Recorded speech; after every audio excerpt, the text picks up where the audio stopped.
So you all are in the breakout session called Advancing Equity in Classrooms, Schools, and Districts Through Assessment for Learning Practices. So just make sure you're in the right Zoom room.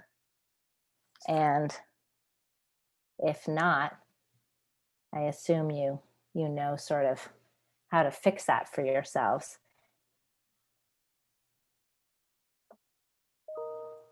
Okay. So Alec, you can go to the next slide, I think. And what I'd like to do is just start out by introducing the four of us to all of you. I'm Ann Jaquith, and I'm the Executive Director of the Stanford Center for Opportunity Policy in Education at Stanford University. And over the last several years working on the Assessment for Learning project, I've had the pleasure of getting to know three incredible educators and the work that they're doing in their schools and districts. And they are going to be the main event of our session today. First, you'll hear from Trish Liguori, who is a teacher and the English language coordinator at Leadership Public Schools in Northern California. And she will talk a little bit with you about practices that she uses in her classroom to advance equity for students. Then you'll hear from Alec Barron, who is a content specialist at Escondido Union High School District, and he'll talk more from the whole school perspective on advancing equity through assessment for learning practices. And then you'll hear from Pam Betten, who is the Chief Academic Officer at Sunnyside Unified School District in Tucson, Arizona. And she will thread together the classroom, school, and district practices and the important role that district leadership plays in using assessment for learning to advance equity. Next slide, please. So we wanted to begin today by just hearing a little bit about who you are and what your learning interests are in attending this session. And then we'll describe a little bit more about what the Assessment for Learning project is. And then you'll hear from Trish and Alec and Pam as they share examples from their own work context. And then we'll have time at the end for questions and answers. And I think as we're sharing, if you have questions that are coming up for you, you can go ahead and use the chat function, and we'll watch in the chat for that. Next slide, please. So, go back, yep.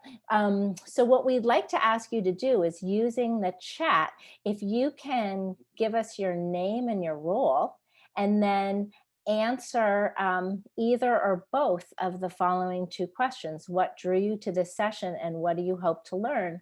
That will help us frame our remarks for the rest of the session. So we'll just take a couple minutes and you can start populating the chat.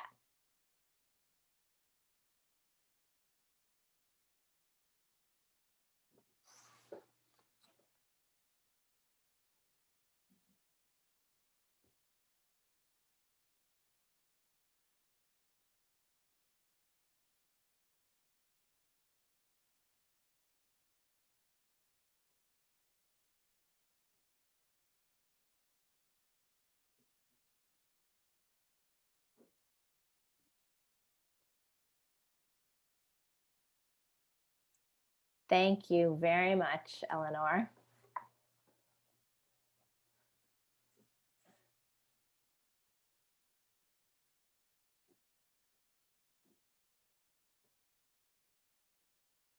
Great, this is great to see what you want to know coming in.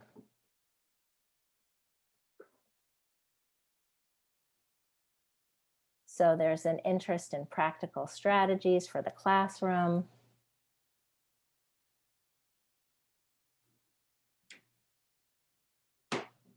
Strategies and resources, you're in luck. You'll definitely get a lot of those.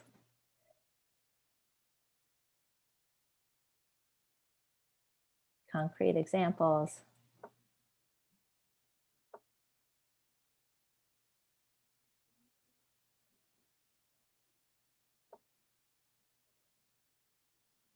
Great.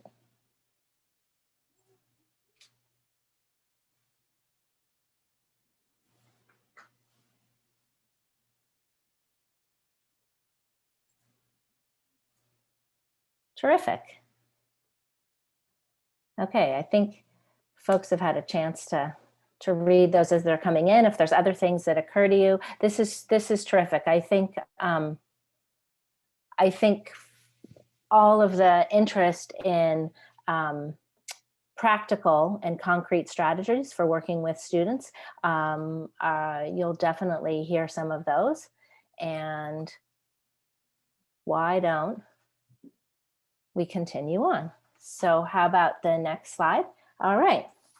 So the Assessment for Learning project is a multi-year grant program and field building initiative that launched in 2015 and is funded by the William and Flora Hewlett Foundation and the Bill and Melinda Gates Foundation. ALP is led by the Center for Innovation in Education at the University of Kentucky in partnership with Next Generation Learning Challenges. ALP was designed to fundamentally rethink the roles that assessment can and should play to advance student learning and improve K-12 education in the United States. And the bullet points on the slide highlight some of these key principles about developing assessment approaches that foreground learning, broadening our definitions of student success, rethinking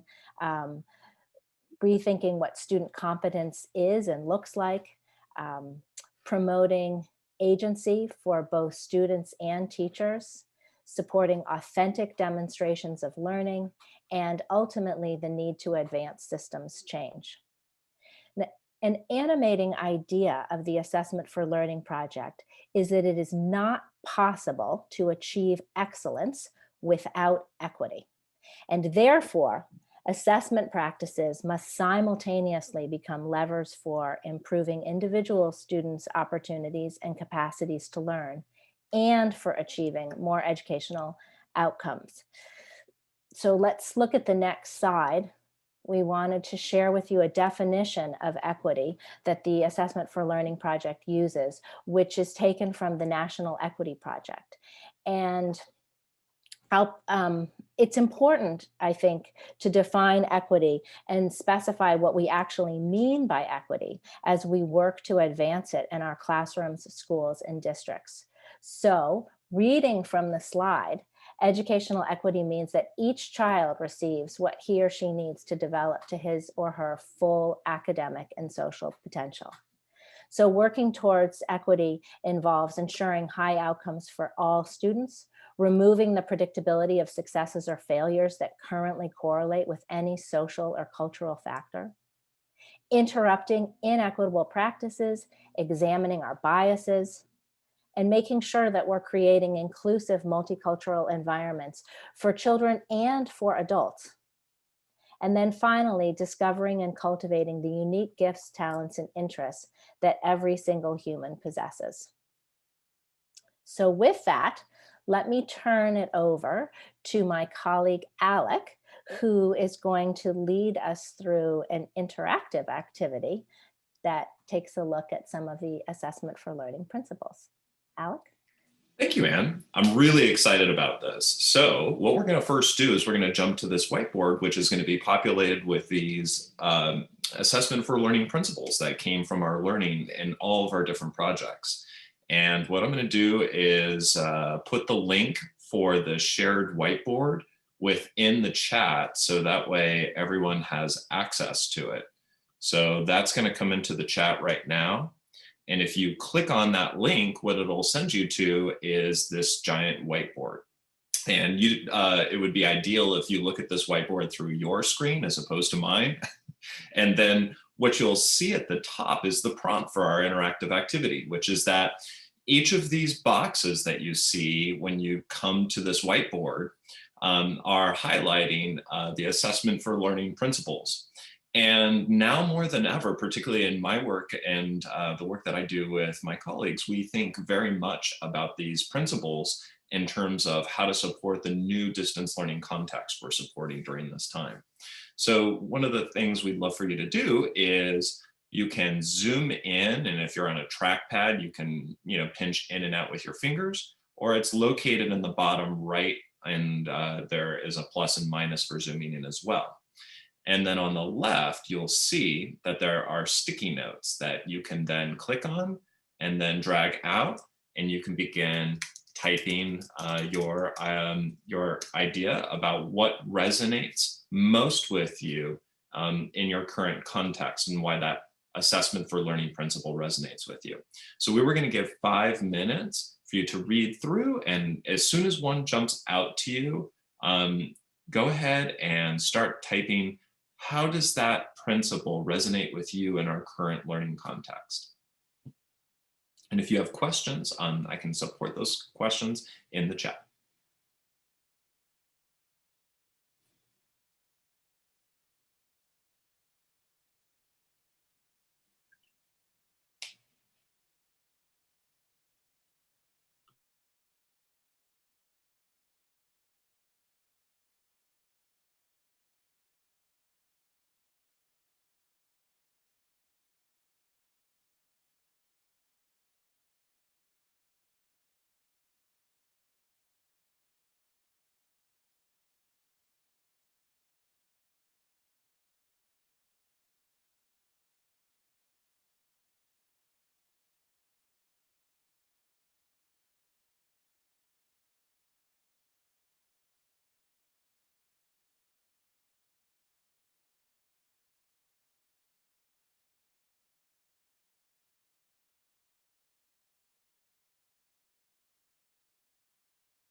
This is a friendly 2-minute warning. Thank you so much for participating in this. Alec, it's very cool watching the virtual whiteboards fill up.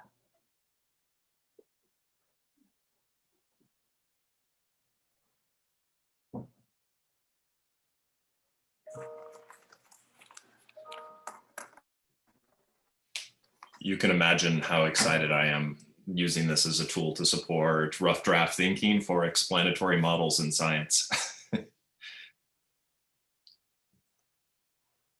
Yeah.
Alec, I see some comments coming in on the whiteboard about the importance of supporting students' social and emotional well-being. And I just think about this time that we're in of learning in COVID, and it seems particularly important. Oh yeah, there's a 7-year-old that might make an appearance behind me at some point where you've learned a lot about that.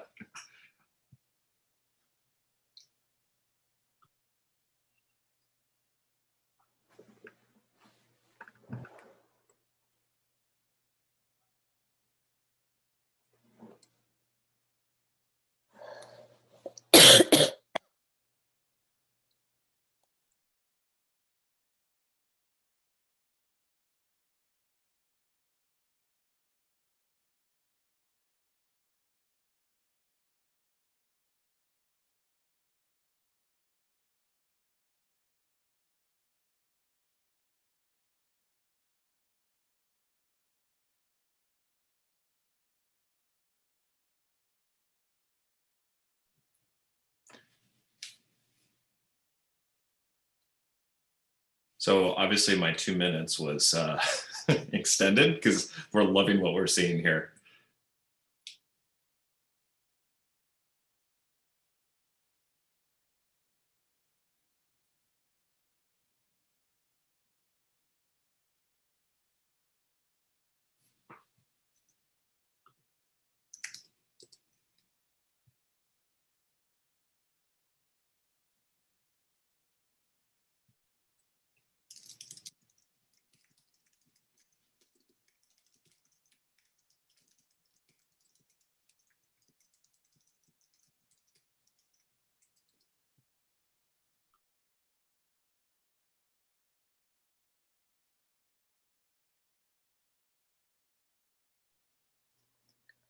Okay, so I think we can see that Post-its have populated around in each of the different principles. And they're pretty evenly distributed, which I think is interesting and suggests that all of these principles are needed to really create opportunities for assessment that is about learning as opposed to being about evaluating. And I think the category of support positive mindsets and identities has gotten quite a few Post-its, as well as active student participation and structured reflection, and the importance of accessible and inclusive design. So I think those are sort of some nice points to make as we segue to hearing from Trish, who is, as I mentioned, a teacher at Leadership Public Schools. And so Trish, all yours, take it away. All right. Hello, good afternoon or morning, depending where you are. I'm Trish Liguori. I'm the EL coordinator and the English language development teacher at one of Leadership Public Schools campuses in Northern California. And I want to share with you some ways that at my site, we're working to develop identity-safe classrooms with the intention to promote student agency. And I'm coming to you specifically from the lens of a teacher of first-year newcomer, students brand new to the country, experiencing their first year of education in the US and their first year of learning English in the US. So there's a whole lot of equity work that really needs to happen in this space that I think can be transferable to a lot of classrooms. And those 3 things I'm going to share with you are some routine class activities, a way that we have reflection on learning and growth, and then a way that we actually involve some student developed curriculum into the course. Next slide, please. So the first thing that we do is building in some routine class activities, remembering that when we're working towards equity, this involves creating an inclusive multicultural school environment for adults and children. And this is something we know as educators needs to start day one. The tricky part I find is that it also needs to be maintained year long and regularly integrated into class. When we're talking about classroom environments and students feeling autonomy and feeling like this is their space for learning, We got to start that off right away, the start of the school year. Welcome to your class, welcome to your space. But we also need to maintain that throughout the year, and that can be a little tricky because we have all these other things going. And so one small way that I've regularly used in my class, if you can go to next slide, please, is I always start off class with building personal flags. This is a student example in the top left. We talk about the purpose of flags. What do they represent? They represent who a group or a country stands for. What is your baseline? What are you here for? What are your future goals? And so we decorate our classroom with student flags so that they are represented in the space more than my teacher aesthetic. And then the way that we maintain this throughout the year is every Monday we start class with setting personal goals. They know what our academic objective is for the week. They know what our language objective is for the week. But I need to know what their objective is for the week. So we start every Monday morning with personal goals. They set 2 for the week. And then we reflect on those goals every Friday through what our class has just dubbed as Pride Notes. Every Friday at the end of class, we look back on the goals we set and take a moment to say why we're proud of ourselves, what went well. And we also take a moment to shine on our classmates as well. And this becomes a classroom routine where we actually shout out our classmates. We read these aloud. It becomes this beautiful ritual to celebrate success at the end of every week that has nothing to do with grades. And it's really just about like, we're here and we're doing it. Next slide, please. Expanding a little bit, something a little larger we do is incorporating some authentic reflection on learning and growth in our spaces. When we're looking at assessment, what is assessment? We're looking at what we've learned. We're looking at skills we've developed. We're looking at how much we have improved throughout the course of time. And that doesn't necessarily mean we're looking at a grade. We're looking at growth and progress. And we're really broadening this definition of what does it look like to be successful in this space. Now, in my classroom in particular, being successful means your English is better now than it was yesterday or last month. And so the way that we reflect on this is we don't really look at grades. We do student work portfolios, and we start this with the very first unit in the year, and we maintain this all year. And actually for many students for 2 years, because I'm lucky enough to teach my students in their first 2 years in the country. So they maintain this portfolio across their 2 years, first 2 years in the country. And by the end of that year, they have this massive piece of work of what made them proud and what they found to be successful. And that very first unit, it's a project on colors and numbers and English greetings. And that is something to be proud of and success and feel that success for. But by the end of the second year, it's argumentative speeches, it's research essays, it's a completely different world and still just as worthy of being proud of. So we let those both live together in a way that's regularly integrated into class. We take a day at the end of each unit to make sure this happens. Next slide, please. This is just a quick photo sample of what their portfolio page looks like. They select their student work. And again, we're not talking about grades in our portfolio. We're talking about accomplishments. We're talking about our work. And we're also setting goals for next unit to really reflect on like, what is this assessment and why am I here and what am I proud of? Next slide, please. So this is the part I'm really excited to share with you. This is kind of a zoomed out, bigger picture, is that we are actually able to incorporate some student developed curriculum into my class. So when we talk about inclusive design and we talk about access for learning, I actually hand over the reins to the students in my class. So my third quarter curriculum, I only have a plan for week 1, and then it's a big old space because week 1, we are going on tour. We leave my classroom and we go visit all the other classes that they'll be taking next year. We spend about a week doing this, and students are observing what are the student and teacher actions? What are the student and teacher language uses? What are the expectations? What are the asks? What do they need to do in that space to be successful as a student there? And then we come back to my room once we have a good pulse on what those rooms will look like. And the students work together to reflect on what are their future academic language needs? Where do they need to go? And they use that to actually develop what our Q3 curriculum is going to look like. This poster pictured here, the top blue section, reflects on the linguistic needs of the class. Receptive on the left, listening and reading, productive on the right, speaking and writing. And then the green section is skills that we already have. Things that students saw, they're like, I can do that. I can do that in my history class. I can do that in my science class. And then that red section is, what do we still need to figure out? What skills do we not have yet? And that's what we use to build our curriculum. We do regular gallery walks, all these Post-it notes, and students tell me what they need to do. And so we'll develop usually 3 mini units out of this. If they come to me and say, you know, Ms. Liguori, I saw a lot of procedural writing in those science classes. I'm not ready for that. We'll do a quick mini unit on procedural writing.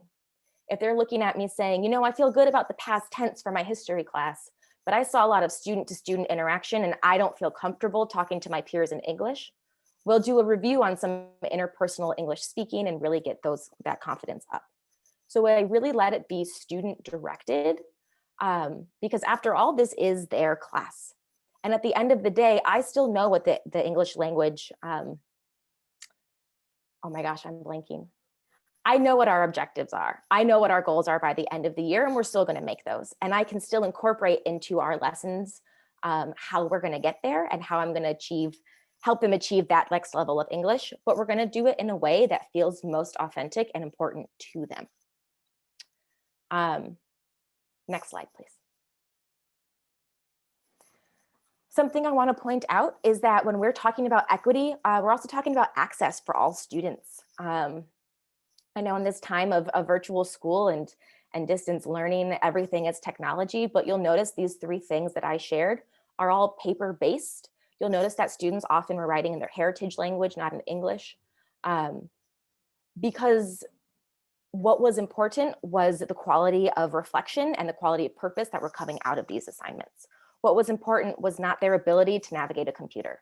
What was important at that time of the Pride Note was not, can I write why I'm proud of you in English? It was honestly, why can I reflect on being proud of myself or proud of my classmates? And so keeping those things in mind of what is necessary at this time to focus on and what can we let go to ensure that students are feeling access and support in these activities. And so those are the 3 big things that we're sharing from my classroom, ways that we promote identity-safe spaces, student agency, and access and honest representation in assessment.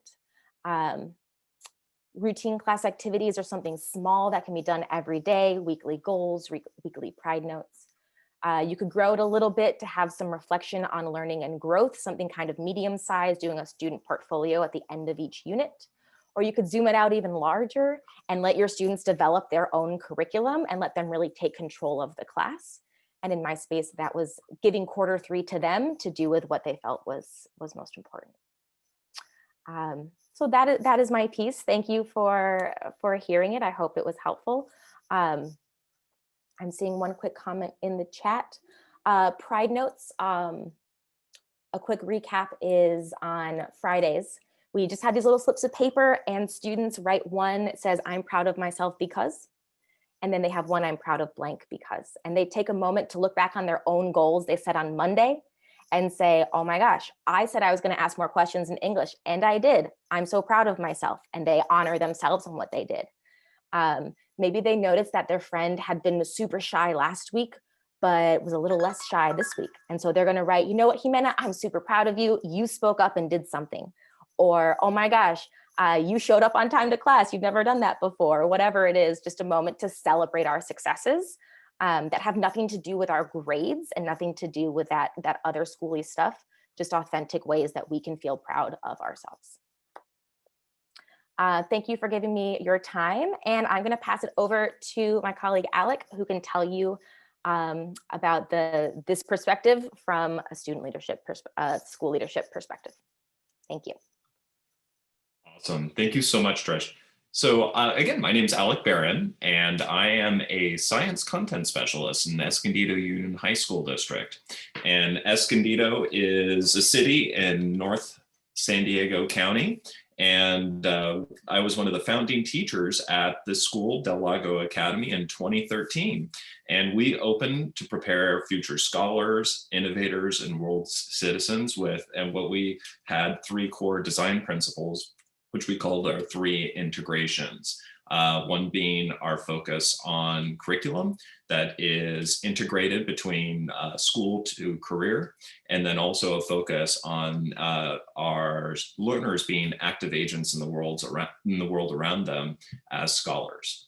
So actually, the last time I presented is actually about Competency X, and that's when it was INACL. And when I presented, it was about the what we had learned from our phase 1 work with Competency X. And what I'm hoping to share with you is how this project that emerged from Del Lago Academy is supporting some of the processes within the school and then other schools, and what we've learned in the distance learning context. So just as a quick recap of what Competency X is and what it does at Del Lago Academy and other schools, the idea for Competency X is really leveraging 2 core assessment for learning principles. One big one is a community engaged definition of success. This project began because Del Lago Academy was built on next to a biotechnology hub, which is the San Diego biotechnology industry. And there was a need for new hires. And we wanted our scholars to be successful in transitioning to work-based internships. All of our 11th graders do internships, and many of them were in the biotechnology industry. So we wanted our scholars to be successful in those internships. So what we felt was lacking that we wanted to shift at our campus was to design experiences where learners could be recognized for being successful on competencies that were identified by our industry partners. So the idea is that it's not that the competencies are coming from just our sole academic standards, but it is the biotechnology community that is calling out, this is what we want in a new hire, and this is what we see as supporting their success. And that's where those definitions of success came from. And that's a core part of our work with Competency X. But the other part of the X is, and this is why we use the letter X, is we really wanted to broaden the definition of how a scholar shows that they've reached that definition of success that came from the biotechnology industry. And for us, it was about how learners choose to curate evidence of their learning on competencies. Often the most significant, most impactful learning wasn't something that was happening in a traditional assessment that involved a desk and a pencil. Instead, it was hands-on, or it was with a mentor in an internship. And it was, how do we capture the learning that's happening in those moments and let a scholar use evidence from that learning to support their claim about success with a community-defined definition of success, that competency.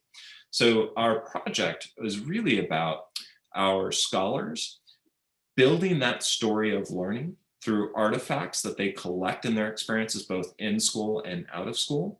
And then they use that story of their learning and the evidence artifacts from it, whether that be video artifacts, whether that be a laboratory notebook, whether that be a industry level validation of a particular skill that they had to perform in a task at the laboratory bench. And then we needed a tool to recognize that evidence and story of learning with that evidence. And we use digital badges. So we built these as our tools to communicate to our industry partners and our college partners that students were successful with those definitions of success, those competencies. And what it often looked like were literal stories that our scholars would tell, and where they would, and we built a pathway setup within a tool, so that way they could record videos and upload photos, but then narrate over and explain how this was representing success. And one particular digital badge was on a tool that we use often in the laboratory called spectrophotometry. And if you go to competencyx.com, you can see examples of these artifacts from our scholars. Now, something that was really impactful for us as educators that has supported us in the distance learning context is that as we were building this assessment practice and the system of supports to make it successful as we could possibly make it, we were consistently engaged in not just learning from students, but shifting, or not just learning from students, but learning with students as we implemented these practices within our campus. And then we piloted them at a number of campuses across our county for other biotechnology programs in high school. So an example of us shifting from just learning from our students and just the evidence that they give us with assessments, but instead to actually sit with them and go through a rubric tuning protocol that would be traditionally defined as something that just teachers would engage in. We had teams of our scholars working with our teachers and tuning these tools that we were using as part of our assessment practices. And this is something that has been at the foundation of Del Lago Academy. It is not just a Competency X thing. It is certainly the culture of the campus that is so beautiful, and the collaboration by teachers where they work with students to learn about what the best practices are and in terms of supporting scholar learning. And it's those collaborative practices where there's a real tight partnership with scholars and knowing what works. That's the thing that has supported our campus significantly as we shifted in this pandemic to a fully distance learning context. So that's one really big help that we had when we made this shift, which is that we were really focused across not just science, but all the other content areas as well, had been building performance-based assessments that were really centered around novel work products and authentic audiences. And when you move to a digital context, a purely digital context for your engagement with learners, that's really a best practice that has really shown itself for supporting students with knowing where they are with their learning and where they're headed with those authentic projects. And something else that has been a big learning is this idea of collaborative inquiry with students, not just teachers working together, is that it makes it possible for me at my level in the system to actually work with students to understand what the stuck points are for their distance learning context, and then to work in partnership with them and teachers to support what we're hoping will be a very successful blended model that we're going to be moving into when we do resume some degree of face-to-face learning. So that's it in terms of our current context and about Competency X and how at the school level it's supported that learning for us as a system. And the next person I would like to introduce everyone to is Pam Betten with Sunnyside Schools, and I'll turn it over to you. All right, thank you, Alec. I want to continue the theme that you've really started to hear around the partnership in learning, where students are in this learning as a partner. It's not happening to them, it's happening with them. And also this idea of identity and agency as it develops as we go. Next slide, Alec, there we go. So Sunnyside, who we are, we're in Tucson, Arizona. This is just a quick look. We're considered in our area to be a mid-size, just under 16,000 students. Next slide. Really, I want to go through a couple of these. I'll just kind of go through them quickly so we have time for also for questions at the end. This slide really is about what we do. Like, what are we trying to do as a system? Trish shared with us as a teacher and students, and then Alec looking at the site level, and then we want to take it up another level to really look at the systems level and what we do and why it matters. At the center of what we do is this idea of equitable opportunities, and what does that look like, and how are we intentional in making decisions about opportunities for teachers and for students to really build the capacity around that. Next slide. So the graduate profile that we developed, we've done a few in our lifetime, as many of you have. But what lives at the center of that is really our vision of ensuring that all students leave our campuses college, career, and community ready. Our mission statement are those tenets that circle around the outside, is really how are we developing identity, purpose, and agency. The competencies that live in the middle are really kind of that pathway that we're developing on how we ensure those things happen. When we think about identity, it is, of course, building off of the identity that kids come with, and adding to that who students think they are and what they think they're capable of and what do they want to do and become. All those things are influenced by decisions that we make as a system, at a site, and as a teacher, really strengthening students' identity as a learner. The idea of purpose is, are we able to build those knowledge and skills for them to make a significant difference? The idea of agency, which is a word we hear a lot about.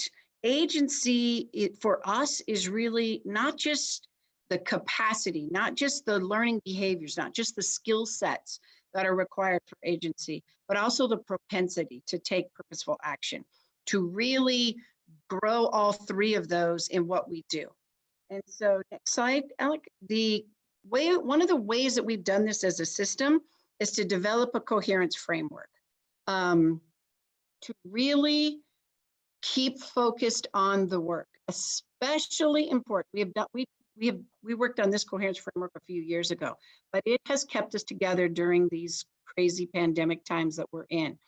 Keeping the work, keeping the lens. We use this lens continuously to help us stay focused on what it is. Because of the demographic of population that we serve, everybody wants to try something. Everybody wants a piece of who we serve and what that looks like. And for us, this has really helped us stay focused.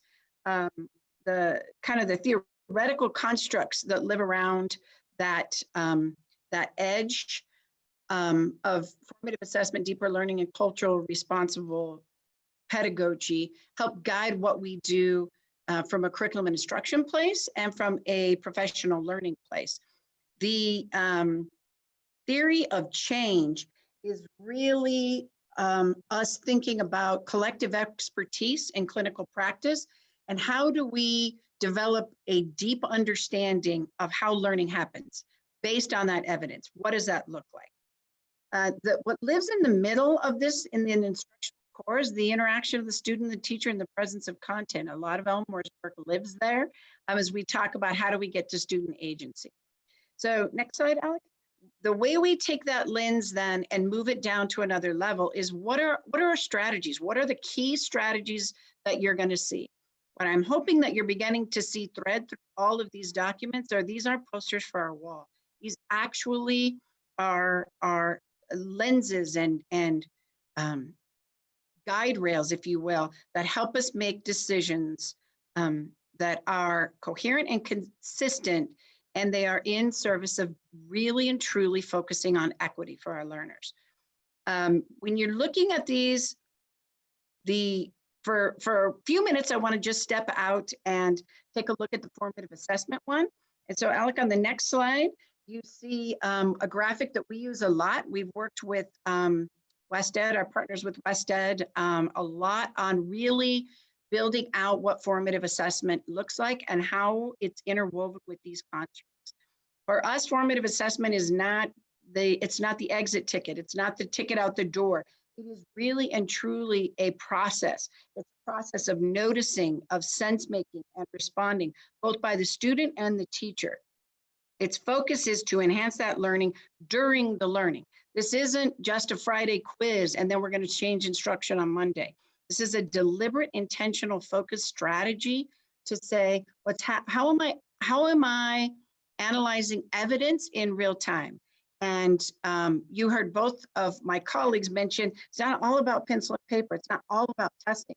Evidence is, what is that worthy evidence? What shows me that the learning is occurring? And what am I then as the teacher doing with that evidence? How am I acting on it? The principles of peer feedback and self-reflection are incredibly incredibly important in this. We talk a lot about the difference. Dylan Williams work on ego-based feedback and learning-based feedback. And it's not about feedback like just to strengthen the feel-good part of it. It is also to say, we use a saying a lot that says feedback isn't feedback unless it moves the learning forward. So how are we creating occasions, even in this remote space, for kids to give feedback to each other and to self-reflect on their work that is metacognitive, that moves their learning forward, that is not just a passive waiting for my star, waiting for my A, whatever that is, but how are they intellectually engaging in the work, that rigor in that space. The work around the formative assessment work we've been working on for a few years, and some of the systems pieces that we put in place, because what we very quickly realized is that this work has to be done by leaders. It can't, otherwise what we ended up getting is bright spots. We had some really bright spot examples here and there in different of our 21 schools of teachers engaging students in this way and kids truly partnering and seeing evidence of formative assessment and a classroom culture that reflected a learning culture, not just a strong climate, that really featured students' identity as a learner, and that played back in everything that they did. But we had to figure out, how do we do this as a district? How do we make those changes as a system? So keeping this work at its core, we are relentless about this. You will never go to a principal's meeting and not see these graphics that you've seen. We constantly have this conversation. We quiet the noise around it to stay focused on the work. And that has meant for our leaders, we do a versioning of instructional rounds we call cadre walks, where in real life, we used to go just in small groups as leaders into each other's buildings, looking for, not just looking in general, looking for evidence of feedback. Is feedback moving the learning forward? Are there evidences of that? What is elicitation of evidence even looking like? Where are we in this work with different teachers in that space? So we spend a lot of time as leaders standing in the hallways of each other's buildings, being really, really vulnerable and stepping away from, let me tell you why I couldn't, or all the excuses or all the explaining of yeah buts, we call them, but really to move into this place of honest, vulnerable conversation around learning. What we found is as we began to learn as leaders together, it was much easier for our leaders to then work with their teachers in that same way. We use the video study group protocols, work closely with West Ed on this as well, where teachers will show clips, just not dog and pony show clips, just like a clip of instruction. And then in a small group of colleagues, they're vulnerable about that conversation. They talk about, well, I thought I was going to be able to elicit evidence of this learning. I missed it. I missed the target, or my evidence was off, or I had misconceptions that I didn't think. Whatever that conversation is, that we capture that. And I can tell you that even in this space of remote, where teachers were used to sitting together at a table to collaborate and to look at that work and have those deep conversations, they're doing that even with these very vulnerable clips of them teaching from a screen. And that's incredibly powerful to move the work forward. And the expectation has gone from a few sites doing this work to wall to wall. I fully have tons and tons of non-examples that I could show you. But the expectation is, it does me no good to have a kindergarten teacher who can really build out strong formative practices, developing identity and agency, and send them to a middle school where the opportunities and occasions, structured occasions, aren't happening for that student.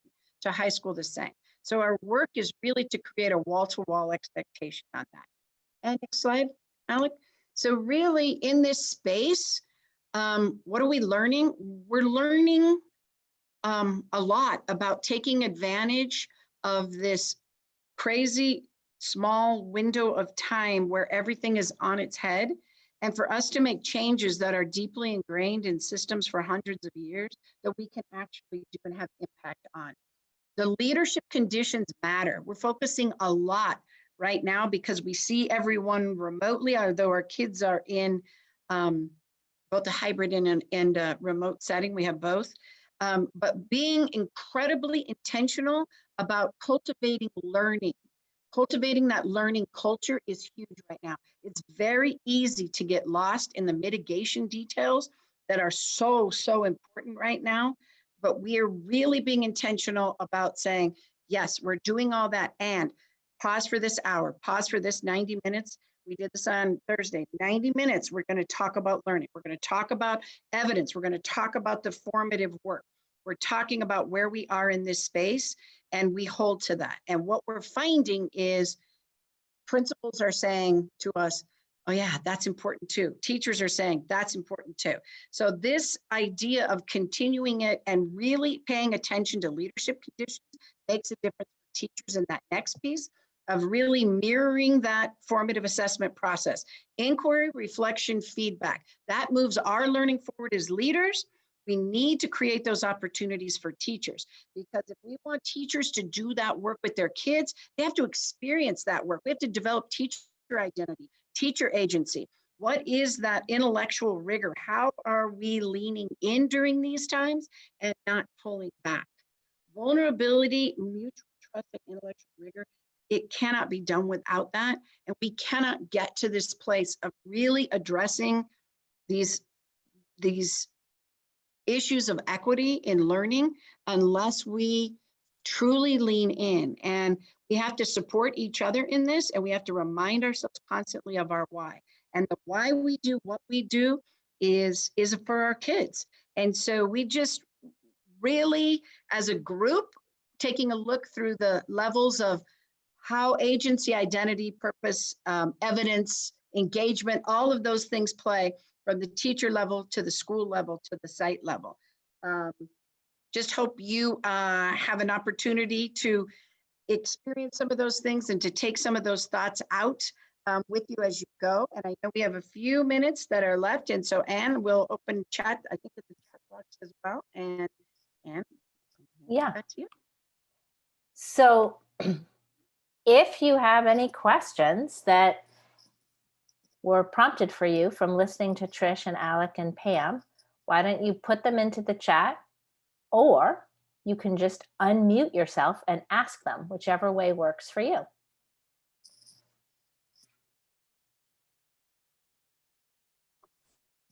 Hi. Hi, Bonnie. Hi. Okay, I'll turn my video on for my question. I'm sorry. I'm over here like multitasking like crazy. So yeah, I think I missed part of what Pam talked about. So got a question. Tony said that you talked about video study groups. Can you share again, since I got distracted, what that's about, please? Yeah, just a real quick piece. So the video study group, we have a protocol, a sort of a collaboration around specific things, but a teacher videos themselves teaching. We do that even in the remote. They'll typically just record what they're doing now for their Google Meets. And it's looking at something. So the conversation is around a particular thing. It could be eliciting evidence. It could be that the teacher's working on peer feedback or self-reflection. But it's really this deep, vulnerable, professional dialogue around a learning construct from formative assessment that's meant to move the learning of the teacher forward and that is applicable to their students. Okay, perfect. Thank you. You're welcome. Any other questions?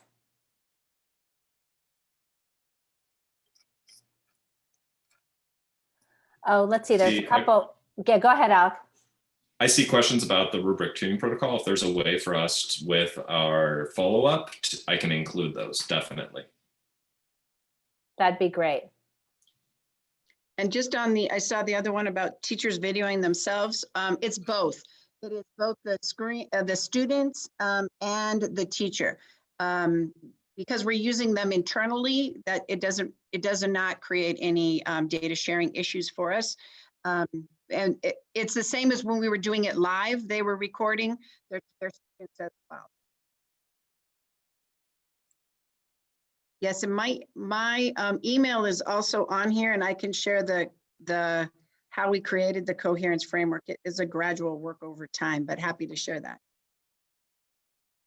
And Natalie, there's a question for you about whether or not this session is going to be shared and available. Yes, thank you. So we are recording all of the entire symposium, keynotes, all the breakout sessions, and all the book clubs. So you'll be able to access all the recordings on our website in a few days. That's great.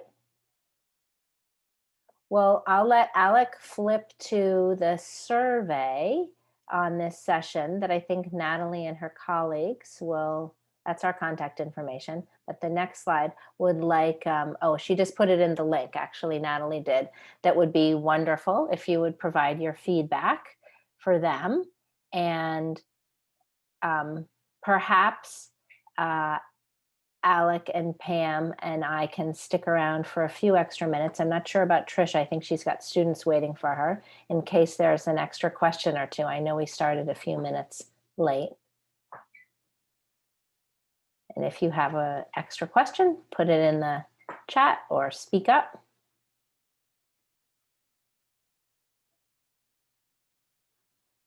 And I will just say thank you to everyone for attending, and also to Alec and Trish and Pam for sharing some of your really incredible work with us. Thanks a lot.